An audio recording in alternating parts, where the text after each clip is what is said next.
Tuition master তার ছাত্রীকে জিজ্ঞেস করছে, আচ্ছা তোমাকে তো আমি এত বছর ধরে পড়াচ্ছি, তো তুমি কি শুধু পাঠ্য বইয়ের পড়াশোনায় পারো, না বাহ্যিক জ্ঞানের তোমার কোনো মানে ইয়া আছে, ধারণা আছে? তো স্টুডেন্ট মেলাক্ষণ চুপ থেকে বলছে, জি স্যার আপনি বলেন। তখন স্যার বলছে, আচ্ছা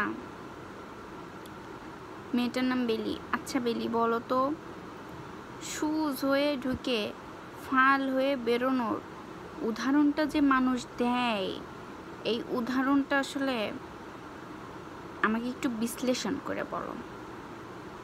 এবার বেলি বলতেছে, স্যার এটা তো খুবই সহজ, আপনি শুনবেন? বলে হ্যাঁ বলো। বলতেছে, স্যার সুজ হয়ে ঢুকে ফাল হয়ে বেরোনোর উদাহরণস্বরূপ এটাই বোঝায় টিউশন মাস্টার হয়ে ঢুকে জামাই হয়ে বেরোনোর। তখন রীতিমতো তো স্যার ছোটখাটো একটা অপমান।